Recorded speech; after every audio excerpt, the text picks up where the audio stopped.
స్థిరమైన మనస్సు నూతనముగా పుట్టించుము. దేవునికి స్తోత్రం. అంటే అర్థం ఏమిటనంటే అంతరంగములో స్థిరమైన మనస్సు నూతనముగా పుట్టించుము అని అర్థం ఏమిటనంటే మన మనస్సు మారాలా. చప్పట్లు కొట్టి ప్రభువుని స్తుతించండి. హల్లెలూయా. మన మనస్సు మారితేనే కదండి లోపల శుద్ధి అవుతుంది, లోపల నూతనం అవుతుంది, లోపల కొత్తది అవుతుంది. మన మనసు మారకుండా ఏది మీరు కొత్త బట్టలు వేసుకున్నా, తెల్ల సొక్కలు వేసుకున్నా, నల్ల సొక్కలు వేసుకున్నా, ఎర్ర సొక్కలు వేసుకున్నా అది కొత్త సంవత్సరం చేసినట్టు కాదు. అందుకే నేను చెప్తున్నాను, అంతరంగములో స్థిరమైన మనసు నూతనముగా పుట్టాలి. నూతనము అవ్వాలంటే ఈ పాతవన్నీ కూడా బయటికి వెళ్ళిపోవాలి. చప్పట్లు కొట్టి ప్రభువుని స్తుతించండి. హల్లెలూయా. దేవునికి స్తోత్రం. మొన్న జాన్సన్ తమ్ముడు నేను నేయలబంద ప్రాంతంలో వెళ్ళాము. కొలాయిలో నీళ్ళు అద్భుతంగా వస్తున్నాయి. తమ్ముడు బ్రష్ చేసేసాడు. నాకు కొంచెం నీళ్ళు కావాలి తమ్ముడు అంటే కొలాయి కాడ వెళ్ళి పట్టాడు. అక్కడ అంతా బురద. ఆ కొలాయి నుంచి అంతా కూడా ఏమొస్తున్నాయి? బురద నీళ్ళు వస్తున్నాయి. ఇప్పుడు ఆ బురద నీళ్ళలో మంచినీళ్ళు కలిపితే మంచిగా ఉంటుందా? ఉండదు. దేవునికి స్తోత్రం. ఎట్ ద సేమ్ టైం మన అంతరంగములో కూడా నూతనం అవ్వాలంటే మనస్సు మారాలి. సపడుకు వేదు హల్లెలూయా. సపడుకు వేదు హల్లెలూయా. దేవునికి స్తోత్రం. ప్రియమైన దేవుని బిడ్డలారా, దేవుడు మనల్ని నూతన పరచాలి. ప్రభు మనల్ని నూతన పరచాలంటే ప్రభుకి హృదయాన్ని ఇవ్వాలి. దేవునికి స్తోత్రం కలుగుగాక. హల్లెలూయా. మొట్టమొదటిది ఏ మనసు అండి? ఏ మనసు? స్థిర మనసు. దేవునికి స్తోత్రం కలుగుగాక. ఏ మనసు అయ్యా? స్థిర మనసు. అందుకే రెండవది కూడా నేను చెప్తున్నాను ప్రియులారా, ఫిలిప్పీ రాసిన పత్రిక 2వ అధ్యాయములో 5వ వాక్యాన్ని మీరు చదవండి. ఫిలిప్పీలకు రాసిన పత్రిక 2వ అధ్యాయం తీయ. నువ్వు నా ముఖం చూస్తావు, నువ్వు తీయాలా? దేవునికి స్తోత్రం. నూతనం అవ్వాలంటే మనసు మారాలి, మన మాటలు మారాలి, మన ఆలోచనలని మారితేనే ఏమవుతుంది? హృదయం అప్పుడు నూతనంగా మారిపోతుంది, నూతనమైపోతుంది. మనసు మారకుండా నువ్వు ఎన్ని కొత్త సంవత్సరాలు చేసినా, ఎన్ని నూతన సంవత్సరాలు చేసినా, ఎన్ని క్రిస్మస్లు చేసినా, ఎన్ని బర్త్డేలు చేసినా అది నూతనమైనది కాదు. మనము నూతన పరచబడాలి. మనం దేవునికి స్తోత్రం కలుగుగాక. కనుక దేవుడు అంటాడు కదా హెస్కేలు గ్రంథంలో, ఏమంటాడు తెలుసా అండి? అక్కడ 36:26 అంటాడు కదా, మీకు మంచి మాంసపు హృదయాన్ని ఇస్తానంటాడు. దేవునికి స్తోత్రం కలుగుగాక. హల్లెలూయా. కనుక మన హృదయాలన్నీ కూడా మారితేనే అప్పుడు లోపలట ఎలాగుంటదట? ఎలా ఉంటదట నాన్న? ఎలా ఉంటది చెప్పండి? నూతనంగా ఉంటది, క్రొత్తగా ఉంటది. మన దగ్గరే చెత్త ఉంచుకొని రాత్రి మేము చదివేము, ఒక మాట చదివాం. ఏమిటి ఆ మాట చదివేమంటానంటే, ఇదిగో సమస్తమైన ద్వేషం, కోపం, క్రోధం, అల్లరి, దూషణ, సకలమైన దుష్టత్వమును విసర్జించుడి. దేవునికి స్తోత్రం. ఇవన్నీ కూడా మనం విడిచిపెట్టుకోకుండా కొత్త సంవత్సరాలు చేసిన ప్రయోజనము లేదు. కనుక నా ప్రియమైన దేవుని బిడ్డలారా, ఈరోజు కొత్త సంవత్సరం మనం చేస్తున్నాం, నూతన సంవత్సరాన్ని మనం చేస్తున్నాం. అందుకే దేవుని వాక్యం ఏమని రాస్తుంది తెలుసా? ఇదిగో నీ దయాకిరీటం, సంవత్సరమును నీ దయాకిరీటమును నీకు ధరింపజేసి ఉన్నాం. ఎన్ని కష్టాలు వచ్చాయి, ఎన్ని బాధలు వచ్చాయి, ఎంతమందికి రోగాలు వచ్చాయి, అయినా కానీ దేవుడు సజీవ సాక్షులుగా మరలా ఈ 2026 సంవత్సరంలో మనల్ని అడుగు పెట్టించిన దేవుడు గట్టిగా చప్పట్లు కొట్టి ప్రభుని స్తుతించండి. హల్లెలూయా. దేవునికి స్తోత్రం. మీరు తక్కువే కొడుతున్నారు. మనల్ని ఇంత చక్కగా కాచిన దేవుడికి అంత చిన్న చప్పట్లేటి, అంత చిన్న ప్రార్థనేటి బాబు?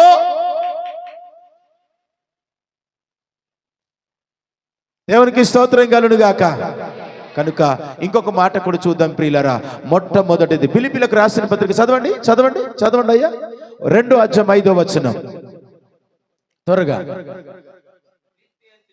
క్రీస్తేసునకు కలిగిన ఈ మనస్సు మీరును కలిగి ఉండుడి. దేవునికి స్తోత్రం.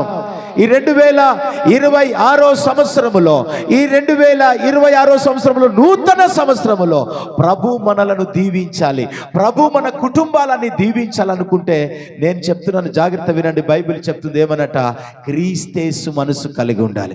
క్రీస్తేసు మనసు ఎలాంటిది అని ఆలోచన చేస్తే గనుక ప్రేమించే మనసు, క్రీస్తేసు మనసు క్షమించే మనసు, క్రీస్తేసు మనసు దయగలిగిన మనసు, క్రీస్తేసు మనసు అట ఇంకేటట కరుణగల మనసు. దేవునికి స్తోత్రం. చాలా నిజంగా దయగలిగి ఉండాలట, ప్రేమ కలిగి ఉండాలట. ఇలాంటి మనసు మనం కలిగి ఉండాలి. జాలిగల మనసు కలిగి ఉండాలి. ఇది యేసు మనసు. ఇవి ఉన్నాయా? మూర్ఖంగా మనం చూసుకోవడమే. ఏంటి, భార్య భర్తలు కూడా ప్రేమ సమాధానముతో చూసేది ఇది లేదు. జాగ్రత్త, మీరు నిద్రపోతే మీరు యూట్యూబ్లో కనబడతారు, ఫోటోలు కనబడుతుంది, చూసుకోండి. దేవునికి స్తోత్రం కలుగుగాక. పిల్లలు ఇలాగే కూర్చోవాలి, యవనస్తులు కూర్చోవాలి, ఆ తర్వాత పెద్దలు, ఆ తర్వాత పిల్ల తల్లిలు. ఓకేనా? దేవునికి స్తోత్రం. నేను ముగిస్తాను. ఇంకా సంఘములో నూతన సంవత్సరం కాబట్టి నూతనంగా మన సంఘాన్ని మనం ఎలా ఏం చేద్దామని కొన్ని విషయాలు కూడా మీరు ప్రకటనలు చేయాల్సి ఉంటుంది. దేవునికి స్తోత్రం కలుగుగాక. ఏంటి, మొన్న నేను ఒక మాట చెప్పాను మీకు, అది మీకు ఇష్టమో కష్టమో నాకు తెలియదు, కానీ అట్లా చేసుకుంటే మీరు ఇబ్బంది పడకుండా చక్కగా అన్ని కూడా సవ్యముగా చేసుకోవచ్చు. ప్రైసలా. కనుక నూతన సంవత్సరంలో నిజంగా అంతరంగంలో స్థిరమైన మనసు అంటే ఏంటి తెలుసా తమ్ముడు లాజారు? మనసు మారటమే. ఆమేన్. మనసు మారడమే నూతన సంవత్సరం. మరి మనసు మారకుండా నూతన సంవత్సరం చేస్తున్నామా? మనం అందరము మారేం కాబట్టి ఈరోజు నూతన సంవత్సరము చేసుకుంటాం. మారని వాళ్ళు ఏం చేస్తున్నారు? రోడ్డు నిండా తాగి తిరుగుతున్నారు. మారని వాళ్ళు అంతే కదా, ముఖాలని అందంగా లేవే. దేవునికి స్తోత్రం. నాకిలాగా మంచులో తిరగలేదుగా మీరందరూ. రాత్రి ప్రభు కృప నాకు సహాయం చేశాడు దేవుడు. ప్రభువా, నేను 31st నైట్, అలాగే January 1 చలి ఎక్కువ ఉండకూడదు ప్రభు అని ప్రార్థన చేసుకున్నాను నేను. దేవునికి స్తోత్రం. అలాగే ప్రభు నా ప్రార్థన విన్నందుకు దేవునికి ఏమిచ్చి రుణం తీర్చలేను. దేవునికి స్తోత్రం. లేకపోతే ఎంత మంచు, ఎంత నిన్నటి దినాల్లో నా పెయింట్ మొత్తం ఖరాబ్ అయింది. అలాగే వెళ్ళాను, ఆరిపోయి వెళ్ళి మొత్తానికి కొంచెం ఇలాగా నీళ్ళు తీసుకొని తుడుచుకొని వెళ్ళి ఆ సభలో నిలబడి క్రిస్టమాస్లో నేను వాక్యం చెప్పి వచ్చాను. దేవుని స్తోత్రం. హల్లెలూయా.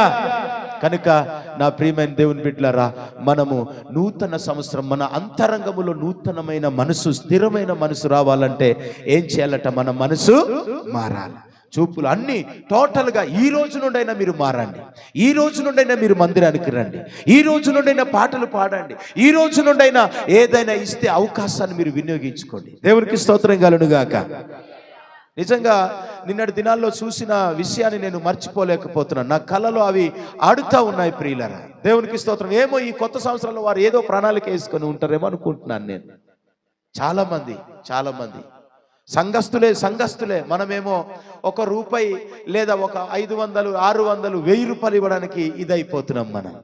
కానీ వాళ్ళు చాలా ఇచ్చేశారు అక్కడ మాకు అనమాట. ఇంకా ఒక్కరికే కాదు, చాలా మందికి ఈ కొత్త సంవత్సరంలో మరీ ఎక్కువ చేస్తారేమో అని నేను తలాంచుచూ ఉన్నానన్నమాట. ఆ గ్రామం కోసం. ఆ గ్రామంలో ఒక కట్టుబాటు ఉందట. ఆ గ్రామంలో ఏంటి ఒక కట్టుబాటు తెలుసా? ఆ గ్రామంలో అందరూ కలిసి మాట్లాడుకుంటారట. ఇలాగే మందిరంలో ఏ సేవకుడికి పిలుద్దాం మనం అని, ఏ పాస్టర్ గారికి ఈ సంవత్సరం పిలుస్తాం, పాస్టర్ గారికి మనం ఎవరికి పిలుస్తాం, ఏ ఏరియా నుంచి. 3 సంవత్సరాల నుంచి వాళ్ళు వెయిట్ చేస్తుండారట నాకు. అందుకే నిన్నటి దినాల్లో ఇరికించి డేట్ ఇవ్వడం జరిగింది. కనుక ఎందుకు చెప్తున్నాను, మనమైతే ఇక్కడ మాట్లాడుకోవడం, క్రిస్మస్ పండుగ అంటే ఇక్కడ మాట్లాడుకోం. అందరి ముందు మాట్లాడితే బాగుంటుంది ఏది చేయాలన్నా. అప్పుడు ఇష్టము ఉంటుందో కష్టం ఉంటుందో అందరికీ తెలుస్తుంది. ఈ సంవత్సరం అంతా కూడా మనం ఎక్కువగా ఏం చేయాలి తెలుసా? దేవుని సన్నిధిలో యథార్థంగా బ్రతకాలి. దేవునికి స్తోత్రం. ఉన్నది ఉన్నట్టుగా మాట్లాడేసుకోవాలి. దేవుని స్తోత్రం కలుగుగాక. కనుక నా ప్రియమైన దేవుని బిడ్డలారా, ఇక్కడ పేతురు రాసిన పత్రిక, మొదటి పేతురు రాసిన పత్రిక, ఒకసారి త్వరగా మొదటి పేతురు రాసిన పత్రిక 4వ అధ్యాయం మొదటి వచనం చదువుదాం. త్వరగా. మీరు బైబిల్ కూడా తీయలేకపోతే నేను చదివేస్తాను. నేను చదవమంటే కూర్చోవాలి. ఎటు తిరుగుతున్నావు నువ్వు? త్వరగా. పేతురు రాసిన పత్రిక మొదటిది ఏ మనస్సు తెలుసా? స్థిరమైన మనసు. స్థిరమైన మనసు లేకపోతే ఎటెటే ఏం చేస్తామో తెలియదక్క, జీమక. ఏం చేస్తామో తెలియదు. స్థిరమైన మనసు ఉంటే కదా చర్చికి వెళ్దామనే స్థిర మనసు ఉండదు. చదవండి. రెండో మనసు క్రీస్తేసు మనసు. మూడో మనసు 1 పేతురు రాసిన పత్రిక 4:1 క్రీస్తు శరీరమందు శ్రమ పడెను గనుక మీరును అట్టి మనసు ఆయుధముగా ధరించుకొనుడి. ఇంకా శరీర విషయములో శ్రమ పడినవాడు మిగిలిన కాలము మనుజాసలను అనుసరించి నడుచుకొనక దేవుని ఇష్టానుసారముననే నడుచుకొనున్నట్లు పాపము జోలికి ఇంకా మనం వెళ్ళడానికి లేదు. ఇది నూతన సంవత్సరం అంటే. దేవునికి స్తోత్రము. మనం గిఫ్ట్లు ఇచ్చేసుకుంటున్నాం ఈరోజు. ఏవో గిఫ్ట్లు కొనుక్కొని చక్కగా ఇస్తున్నాం మనం ఈరోజు. అలా కాదు ప్రియులరా, మనసు మారాలి. మనసు మారితే మన హృదయములో అంతరంగములో స్థిరమైన మనసు స్థిరంగా ఉంటది. అలా ఉంటది అనమాట. ఫిలిప్పీలకు రాసిన పత్రిక ఆయన ఎంత తగ్గింపు మనసు కూడా మనకు ఉండాలి. 2:7 త్వరగా 2:7 ఫిలిప్పీ రాసిన పత్రిక. ఈ సంవత్సరం అంతా నా మైండ్ అంతా ఫిలిప్పీ పత్రికలో ఉంది. నా మైండ్ అంతా అక్కడే ఉంది, నా మనసు అంతా అక్కడే ఉంది. అలాగే నేను మారిపోవాలి, అలాగే దీనం కలిగి. 2:7 నాన్న, 2:7 అయ్యా మనుషులు పోలికగా పుట్టి దాసుని స్వరూపమును ధరించుకొని తనకు తానే రిక్తునుగా చేసుకున్నాను. అంటే ఈ మాటకు అర్థం ఏమిటనంటే తగ్గింపు మనసు అన్నమాట. Praise Lord. ఈ మనసు ఏ మనసు? తగ్గింపు మనసు. ఎవ్వరి రోజు ఇలా చూసుకోవద్దు. Praise lord. ఒకవేళ అది అందకపోయినా ప్రైజ్ లార్డ్ అక్కడ ఇదవుతుందని చెప్పి ఆ మాటలు చెప్పట్లేదు. దేవునికి స్తోత్రం కలుగును గాక. అది ఉన్నా లేకపోయినా, గిఫ్ట్ ఉన్నా లేకపోయినా సంతోషంగా ప్రభు సన్నిధిలో మనం ఉండగలగాల. దేవుని స్తోత్రం కలుగును గాక. అదే కదండి నూతన సంవత్సరం అంటే. మన మనసు మారాలి. శ్రమ పడే మనసు కూడా మనకి రావాలి. ఏ మనసు రావాలట? శ్రమ పడే మనసు ఉండాలి మనకి. ఈరోజు మనం శ్రమ పడలేము, చాలాసార్లు మోకరించలేము, ప్రార్థన చేయలేము, దేవుని పని కొరకు మనం శ్రమ పడలేము. ఈరోజు ఆ శ్రమ పడే మనసు. ఇంకొకసారి చదువునా మాట. 4:1 పేతురు పత్రికే. శ్రమ పడే మనసు ఈరోజు చాలా మందికి లేదు. అందుకే దీన మనసు మనకు ఉండాలా, జాలిగల మనసు మనకు ఉండాలా. ఈ నూతన సంవత్సరంలో ఎప్పుడైతే దాసుని స్వరూపము లోబడి తగ్గించుకొని ఏ వ్యక్తి అయితే దేవునందు భయభక్తి కలిగి ఉంటారో వారిని నా ప్రభు దీవించడానికి సంసిద్ధుడై ఉన్నాడు. దేవునికి స్తోత్రం కలుగునుగాక. అలాంటి తగ్గింపు కలిగి తగ్గించుకొని అటువంటి దీనుడిగా దీన మనసు మనకు ఉండాలి. ఏ మనసు ఉండాలా? దీన మనసు ఉండాలి. ఎన్నో విషయాలు పరిశుద్ధ గ్రంథంలో రాయబడి ఉన్నాయి. నేను ఒకే మాట, అంతరంగములో స్థిరమైన మనసు నూతనముగా పుట్టాలి అంటే మనసు మారాలి. ఈ ఒక్క మాట చాలు మీకు. మనసు మారకుండా నువ్వు ఎన్ని చేసుకున్నా కూడా అది నూతనం కానే కాదు. క్రిస్టమాసే చేసిన, నూతన సంవత్సరమే చేసిన, ఏది చేసినా గృహ కూడికలే పెట్టిన చూస్తాం. ఎవరు నిజంగా కృతజ్ఞత కూడికలు ఎవరి ఇంట్లో ఎవరు పెట్టుకుంటారో చూద్దాం ఈసారి. దేవునికి స్తోత్రం కలుగునుగాక. మారాలా, మారకపోతే మంచిది కాదు ఇది. దేవునికి స్తోత్రం కలుగునుగాక. అందుకే మారాలనే చెప్తున్నాను నేను. ఎవరైనా ప్రకటనలు చేయండి, మనం ఇలా చేద్దాం ఇదిగో అని చెప్పి అలా చేసుకుంటే ఎంత బాగుంటుంది. చెట్లు పుట్టలు చూడకండి. దేవునికి స్తోత్రం కలుగునుగాక. ఇక్కడ ఒక సెట్టు పెట్టారు. హల్లెలూయా. ఇక్కడ ఏం పెట్టారు? చెట్టు పెట్టారు. కనుక మీరందరూ కూడా మనసు మారితే లోపల మనసు అంత స్థిరంగా ఉంటుంది. ఇవ్వండి, వృద్ధులకి ఇవ్వండి, ప్రేమించి తల్లులు లాంటి వారికి ఇవ్వండి రా. మీకు మంచి భవిష్యత్తును ప్రభు ఇస్తాడు మీకు. దేవునికి స్తోత్రం కలుగునుగాక. కనుక మీకు అందరికీ ఎవరికి ఏమీ లేదని కాదు, ఏమి తక్కువ చేయలేదు దేవుడు. కాకపోతే చిన్న ముసుకి కూడా పోవాలి మీ దగ్గర నుంచి. దేవునికి స్తోత్రం కలుగునుగాక. నిద్ర కూడా పోవాలి. ఏమండి, ఈ బద్ధకం కూడా పోవాలి. చాలా మంది చర్చికి రాలేకపోతున్నారండి. బద్ధకం కూడా పోవాలా? బద్ధకం కూడా పోవాలి. బద్ధకం అంతా పోవాలా? అది పోతేనే నువ్వు నూతనం అవుతావు. అది పోతేనే. కనుక మనసు మారాలి, నూతన స్వభావము రావాలి, ప్రాచీన స్వభావము పోవాలి. దేవునికి స్తోత్రం కలుగునుగాక. చేతులెత్తాలి పిల్లకాయలు, చేతులెత్తాలి. హల్లెలూయా. ఎప్పుడు ఇలాగే కూర్చోవాలి. వెనకాల వెళ్ళిపోయి మరి ఇష్టానుసారంగా మీ అమ్మకి నాన్నకి తన్నేసిపోవడం కాదు. ఇక్కడ ఉంటే తన్నలేరు మీరు. ఒరే మీరు బాబు బామ్మర్దులు ఏం చేసుకుంటున్నారా? దేవుని స్తోత్రం.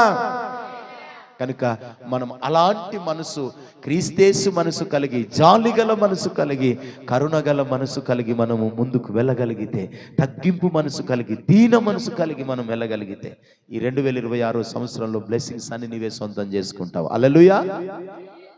అలా ఎవరు ఉన్నారు చెప్పండి? పల్క కచేరీదరి మీరు. దేవుని స్తోత్రం కలును గాక. ఏనా కచేరీదరి? పల్క కచేరీదరి. దీన మనసు అంటే కిక్కుమని మాట్లాడకూడదు, సైలెంట్గా ఉండాలి. ఎప్పుడు ముగిస్తారు పాస్టర్ గారు, గిఫ్ట్లు ఇచ్చుకోవాలి, చాలా ఇచ్చే ముగిస్తాను. ఈ సంవత్సరంలో నేను ఒక తీర్మానం తీసుకున్నాను. 20 minutes ఎగ్జాక్ట్లీగా 20 నిమిషాల వాక్యం చెప్పేసి ముగించడం. మళ్ళా తర్వాత వాక్యం సరిగా చెప్పలేదన్నారా తోలుస్తా. ఎందుకంటే మీరు కూర్చోలేరు కదా, తెగ బలిసిపోయారు. దేవునికి స్తోత్రం. ఏం బలిసిపోయారు? అందుకే కూర్చోలేకపోయారు. చైర్స్ ఉన్నాయి, కూర్చోండి చక్కగా. బయట ఉన్నవారు చూడు ఎంత చక్కగా కూర్చున్నారు, అంత మూకి. చూడు మా పూసప్ప ఎలా కూర్చోన్నదా. హల్లెలూయా. చక్కగా దేవుని సన్నిధిలో ఎప్పుడు నూతనంగా ఉండండి. ఏవేవో లోక పాపపులను విడిచిపెట్టండి, వాటిని అన్నిటిని కూడా విడిచిపెట్టండి. నూతనమైనది ఏది లేదట. ఇక్కడ ప్రభు ఏర్పాటు చేసిన, ప్రతిష్ఠ చేసిన, హెబ్రీ పత్రికలో రాస్తాడు, ఆయన మార్గమే నూతన మార్గం. దేవునికి స్తోత్రం. ఆయన మార్గములోనే వస్తే నూతనం అయిపోతావు. దేవుని సన్నిధికి వస్తే నువ్వు నూతన పరచబడిపోతావు. సన్నిధికి రాకపోతే నువ్వు నూతనం కాలేవు. నీవు ఇంకా పాపపు బ్రతుకుల్లోనే, ఆ శాపపు బ్రతుకుల్లోనే, రకరకాలైన లోకాసల్లో వైపు మీరు పడిపోతారు. అందుకే దేవుని సన్నిధికి వచ్చి నమ్మకంగా మీరు బ్రతకండి. ప్రభు సన్నిధిలో నమ్మకం కలిగి మీరు బ్రతికితే నిజంగా దేవుడు మనల్ని ఎన్ని అయినా ఇస్తాడు. యేసు మనసు, క్షమించే మనసు, ప్రేమించే మనసు, జాలిగల మనసు, దీన మనసు, ఆయన మనసు. అలా మనం ఈ సంవత్సరం ఉందుముగాక. ప్రేమగల తండ్రి, నీకు వందనాలు, స్తోత్రాలు చెల్లిస్తున్నాం. కృపలో మమ్మల్ని అందరినీ మీరు జ్ఞాపకం చేసుకునండి. ఈ నూతన సంవత్సరంలో ప్రభువా, నీ బిడ్డలంగా రాత్రి మేము ఉన్నాము, నీ వాక్యాన్ని విన్నాము. ఇప్పుడు కూడా ప్రభువా, నీ వాక్యాన్ని మేము విన్నాం. అయ్యా ఇదిగో తండ్రి, నూతన సంవత్సరములో ఇదిగో అంతరంగములో స్థిరమైన మనసు నూతనముగా అవ్వాలి అంటే ప్రభువా, అయ్యా ఇదిగో మా మనసు మారాలని, మా మాట మారాలని, మా నడక మారాలని, మా ప్రవర్తన మారాలని, అయ్యా మా ఆలోచనలు మారాలని ఈరోజు నేర్చుకొని ఉన్నాం. ప్రభు నీకు వందనాలు దేవా. ఇదిగో తండ్రి, అయ్యా ఇక బిడ్డలందరినీ కూడా మీరు నూతన పరచండి. ఎవరికి ప్రేమ కలిగిన మనసు, దయగలిగిన మనసు, క్షమించే మనసు అయ్యా మాకు అనుగ్రహించుమని ప్రార్థిస్తూ నజరేయుడైన యేసు సర్వశక్తి గల నామం పేరిట ఈ ప్రార్థన సమర్పించి అడిగి వేడుకొనుచున్న మా పరమ తండ్రి, ఆమేన్.